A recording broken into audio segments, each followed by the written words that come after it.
Hi, I'm Greg Schaefer, and welcome to the virtual CISO moment. So happy to have Bob Quandt with me today. Bob, I've known you for an awful long time. So happy to have you on. Well, thank you, Greg. It's a pleasure to do this, and really enjoying the series. I've signed up on Spotify, so I'm watching them, and no, it's great. Thanks for having me. And thank you. Your $5 gift card is coming for that plug. Well, Bob, since you've seen us before, you kind of know a little bit about how we start off. I like to find out a little bit more, and for you to tell our listeners a little bit more about you, what you do in security, what makes you passionate about security, what kind of interests you have, and what sort of activities you do in security. Yeah, no, thanks. Yeah, and I think this is an interesting question because I always find it fascinating to hear people's stories of how they got an InfoSec, because I've really rarely found it's just one, right? So you have people come from different backgrounds and approaches, and so kind of my story. Out of high school, went to Marine Corps, went to Parris Island a few weeks out of graduating high school. Did that. Was in the Marine Corps Reserves, and then when I came back, went to MTSU. Thought I wanted to be a developer, and so my first job out of school was at HCA. A kind of interesting approach was it was in HCA's internal audit department, but I wasn't an auditor. They have such a huge company. They have about 150 people in their internal audit department at that time. That was back in 2000. And at that point in time, they had their own development team. So basically we would write code, and this is before, we were writing in Visual Basic and JCL and COBOL. And so we basically, our job was to get all this data for the auditors so that they could audit the hospitals and facilities. So I started doing that, but being in internal audit, I saw this other group called the IT audit group that was relatively new.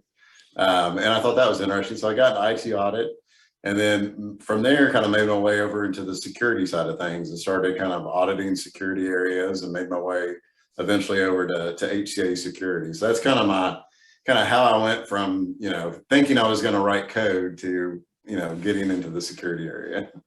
Oh, I think sometimes we get sucked into security, kicking and screaming. I know for me, it was like I was networking, and of course, firewalls were a networking thing, and so I had to learn actually how to block people from connecting. But first, thank you for your service with the Marine Corps. I know we've had military discussions in the past before, and that's actually how I got involved with IT in the beginning.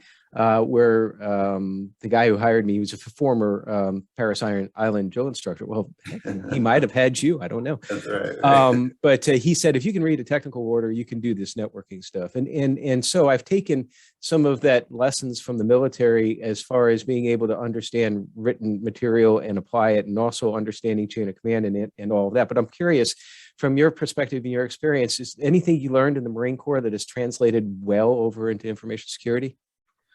So I was in the infantry, so there's no like specific skill sets there that I think would call over. Outside of, the key thing is, I think, the discipline, right? The discipline, the ability to kind of also maybe, see the bigger picture a little bit, like you're one cog in the wheel that makes everything happen. So the military is one of those things where I would definitely, for young people that are starting out, it's such a great way. Like, I know you were in the Air Force, and, it's such a great way to just start life, out of high school and kind of see what's out there. So, but no, I mean, yeah, those are some of the lessons I learned.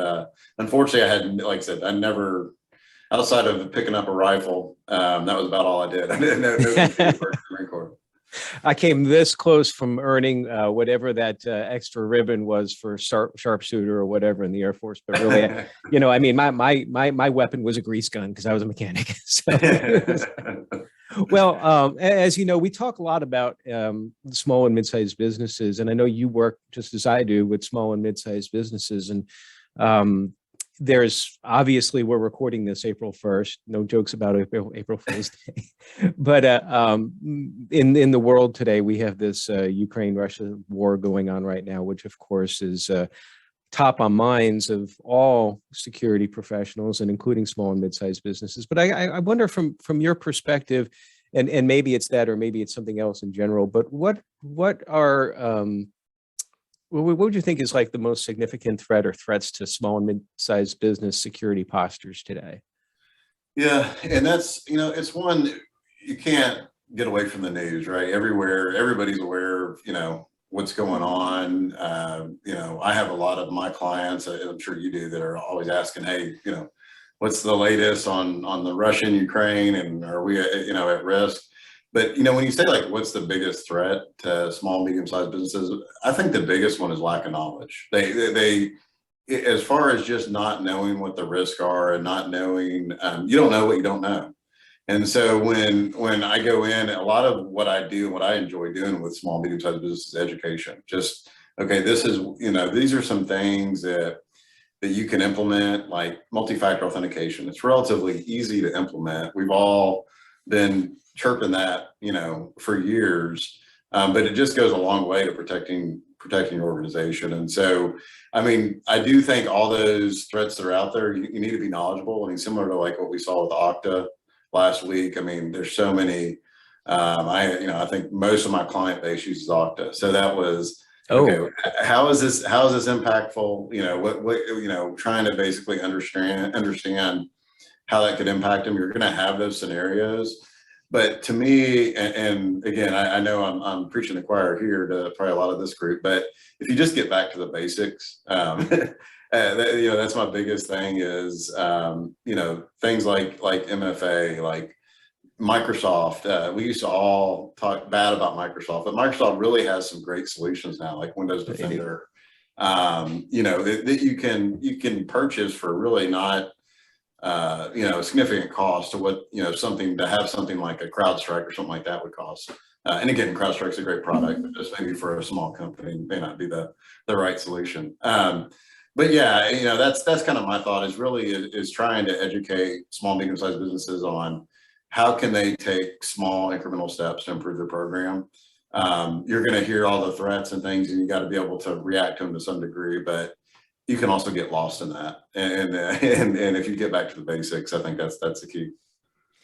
So, and I agree with all that. I just in general, the awareness and the knowing of what you don't know sometimes with small and mid-sized businesses. And I mentioned in the beginning that that I know that you work a lot with small and mid-sized businesses, because actually our paths are somewhat simple. We both around the same time decided to make a leap from corporate to kind of do our own thing. And that's been several years now. So tell me a little bit about that experience with you, and it's Bullseye Compliance, right? Yeah, Bullseye Compliance. The name, I don't even know, I think it was, some kind of, well, we'll help you bullseye in on the. Oh, I absolutely, on the website, which is bullseyecompliance.com, right? Right. I love the arrow, like on the way to the target. I've always loved that imagery that you had up there. So anyway, I'm sorry, go ahead. No. So that was, kind of the thought, but I was, and to kind of go back to the career a little bit, I was a CISO at Healthways, which was located in Franklin. They got bought out by another organization called ShareCare out of Atlanta, and I became the security officer for that company. And enjoyed it, both great organizations, really enjoyed my time there. But once you start getting to a large organization, the ability to see the level of change in that organization, or the over time, it takes longer to see it. You may be able to look back in a year and say, oh, you know what, we've made some great progress here. But with small, medium-sized businesses, the joy of that, of going in and like, and I know you know this, but like within, within a month, sometimes you can, if they start to implement some of your recommendations, you can really see an organization, pivot from a security posture of like, they're going to get hit any minute to, hey, you know what, obviously still threats there, but you're in a much better position. So that's what, when I kind of started it, was I wanted to help these organizations that really just didn't have, anybody in place to really tell them this is the direction you need to go. Mm-hmm. And that's what I probably enjoy the most about it, or, is the just seeing that turnaround in a quick time span. It's one of my favorite stories on that line of thought too, of very small business. One of the first ones I worked with, and wanted to get to SOC 2 compliance. And they had like 20 people, something like that, 20, 25 people, and brought them through to their type 1 and then straight through the type 2 seamlessly. And just to be able to do that for a small organization was just such a rush and a feeling of actually making a difference. I think it would be the way that I would describe that. Right. No, I agree completely. It's that's the, like I said, most enjoyable part is making a difference. So, do you have a specific group of folks that you or vertical that you work with, or do you work with all sorts of industries and all sorts of sizes, or really, what's your sweet spot? Yeah, I know. And actually, and I think you are as well, really we're coast to coast now. So I got a client in New Jersey and I have a client in San Francisco. So I can go all the way. But, and across that, I would say mainly healthcare. But we also have some other nonprofits and some other organizations that we work with as well. But healthcare is typically what we focus on. So like being coast to coast, it's, we were virtual before virtual was cool, because now everybody's doing this. You look back 4 or 5 years ago, nobody did the Zoom stuff or anything. Right. The only video thing out there really that everybody had, I think, was WebEx. And well, I don't know how many people actually use WebEx anymore, because times change. But well, so I know you're very involved in the Nashville community and information security. I know we will always see each other at InfoSec Nashville, which will be this year, I think, likely in September sometime. Have you heard any dates on that? I haven't yet. No, I haven't. Well, typically it's the premier information security conference of the Southeast, which is the tagline, but it's always a great one-day event in Nashville. I'm sure we'll be talking about that later. But what are some of the other things that you do in the InfoSec community here and nationally, I guess, or internationally? Yeah, I probably am less involved now than I used to be. Being sometimes being a small business owner, it kind of kills some of my time, at least from my perspective. But I've heard of that, yes. But I've helped in the past with ISSA, as far as I was on the board for a year, and back even before that, kind of my certification route was the CISA and CISM, and so did some help with ISACA. I was probably more involved when I was at Healthways and ShareCare. I try to stay involved by going to conferences, and you can go to different conferences, hear speakers like yourself and others, which is enjoyable. But that's probably the extent of my participation these days, is really attending those conferences and things like that. So future plans, are you continuing to grow the business, or you're going to retire and go fishing, or what are your plans in the future? So it's funny. So like my dream job, it would be to be a pilot. That's always been my dream job. So if I joke with my wife that if I won the lottery, I'd go down to Florida, go down one of those pilot immersion schools you can go to for like a month, and then I don't know, fly a little like cargo plane or something. That would be that's like just awesome to me. I got my instrument rating through MTSU. I don't know if we ever talked about flying before. I haven't flown in. I had a small Cessna down in Shelbyville, which for everybody else who isn't in Middle Tennessee is a small town, probably about 35 miles south of Nashville, I guess. But yeah, a lot of fun. I think that I probably would have said the same thing, except for that I think I might have gotten all the flying stuff out of my blood. But one of the things that it did do for me is when I was working at MTSU and in networking and security, that helped me to decompress, sometimes to have a hobby and to decompress from the stress of security. So what do you do nowadays to decompress from security stresses? Probably a few things. I mean, mainly my family. So my wife, and I got 2 sons, 14 and 12. So hanging out with them, chauffeuring them to whatever activities they need. The oldest, he's only a couple years away, gets his driver's license, so we're looking forward to that. Very good. Well, congratulations, I think. But and then probably the other thing is fitness. I probably started I don't know, about five years ago. And you probably heard of it, Orange Theory Fitness. It's like a kind of like a heavy 1-hour workout. And I really enjoy that. And it's such a good way to decompress. If just either start the morning off or end the day with it. So I've really enjoyed that as well. There's a Twitter hashtag, We Hack Health. Have you heard of that? I have not, no. So from what I understand of it, David Kennedy, he's you may have heard of him. He's the founder of Trusted Second and another organization up in Ohio. He's very big into fitness and also does, I believe it's a podcast, We Hack Health. He didn't pay me to say this, but I know that there's a lot of like information security and health ties that are attached to that. So sometimes like I'll tweet something with that hashtag as well too, because I agree. It's like anything fitness related. And one of these days, I think I want to do a fitness centric podcast episode about how it's great for relieving stress and for just basically getting yourself in a position so that when you do have that stress coming on, that you're more energized to face it. It's eating too many carbs or consuming sometimes too much alcohol is prevalent in our industry, sometimes with conferences and all that. And we tend not to focus on health sometimes as much as we should. So I'm glad you brought that up. So we're still waiting to figure out what's going to happen with Ukraine, Russia, and the small and mid-sized business issues aren't going to go away.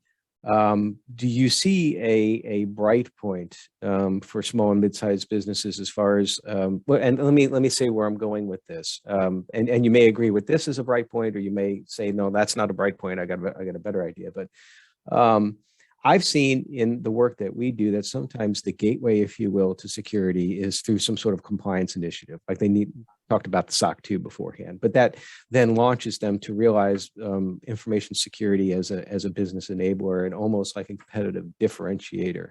Do you see some bright spots for SMBs to increase their information security posture, whether it be through compliance initiatives or through understanding the business gains or something completely different? No, I agree. I mean, I think most of what I see, and honestly, how most of our clients, come to us with is they have some kind of compliance initiative, or they have a larger organization that's saying, "Hey, you have to implement this." I think there's probably two routes to SMBs starting to really take security seriously. One is, like you mentioned, the compliance route. The other one is something happens. Mm-hmm. And so, I think that you're going to see more of that, because I think large organizations especially are getting a better foothold on their vendors. And so as they do that, more small and medium-sized businesses are going to have to, address that. But I mean, as far as a bright spot, the one thing that I have seen, on the compliance side, which I've seen some organizations that take it to heart, serious, and say, "Hey, we get the compliance side, but let's do the right thing and make sure that we're doing it from to protect the organization, to do the true kind of the goal of the controls, so to speak, that are in the compliance framework." But then you can also get to where it's more of a check the box exercise. So it's one of those, how do we get compliance to where it really gets back to like the heart of what it was meant to be, which was to improve, security and at the end goal.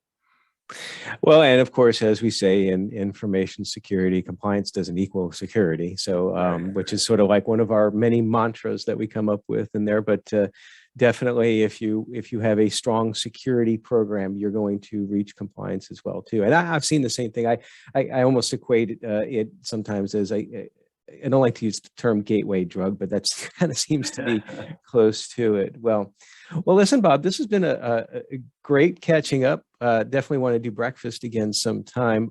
So it's bullseyecompliance.com. So if you have any needs in the information security risk management space, particularly if you're healthcare, and do you do international or just the United States right now? Just United States, yeah. Okay, well, go to that website, and for everybody else, appreciate your time and stay secure.